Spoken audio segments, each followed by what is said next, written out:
राम राम जी मित्रों। अब हम भगवद गीता अध्याय 13 के श्लोक 24 में प्रवेश कर रहे हैं, जहाँ भगवान श्री कृष्ण अर्जुन को बता रहे हैं, ध्यानेन आत्मनि पश्यन्ति केचित् आत्मानं आत्मना अन्ये सांख्येन योगेन कर्मयोगेन च अपरे।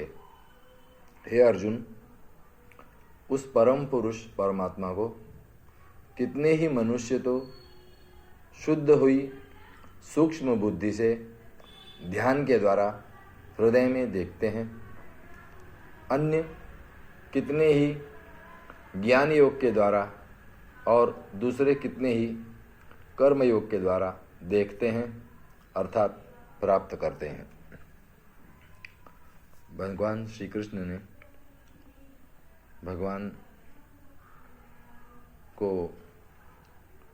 भगवान के दर्शन की चर्चा में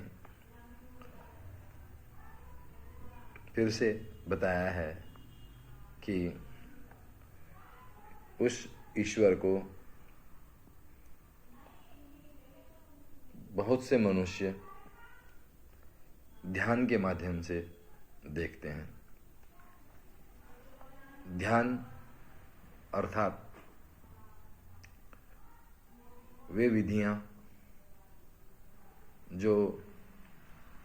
जिसे अपनाकर मनुष्य उस निराकार का,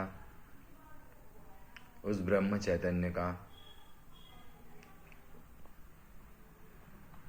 उस दिव्य ज्योति का, नाद का, नूर का भिन्न भिन्न माध्यमों से उस भगवान को देखते हैं, समझते हैं, जानते हैं। ध्यान एक प्रक्रिया है ईश्वर को देखने की, जानने की, समझने की। दूसरा मार्ग जो है वो है ज्ञान योग। ज्ञान योग का अर्थ है ईश्वर का अध्ययन, शास्त्रों में बताए हुए जो सूत्र हैं उन सूत्रों को हृदय में उतारना, उन्हें जानना, उन्हें समझना। और तीसरा मार्ग जो भगवान ने बताया है वो है कर्मयोग।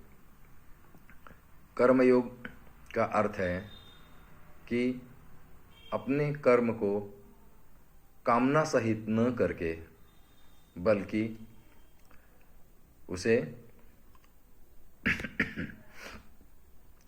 कामना रहित भावना से करना है। अर्थात उस कर्म को, जो भी कर्म हमें करना है, हमारे नियत कर्म उन्हें हमें करना है, लेकिन कर्म में हमारी फल की आकांक्षा न हो, वासना न हो। हम जो भी कर्म करें वो निष्काम भाव से करें, उसे परमात्मा को अर्पित करते हुए करें। इन तीनों ही विधियों में, ध्यान विधि हो, चाहे ज्ञान योग हो, चाहे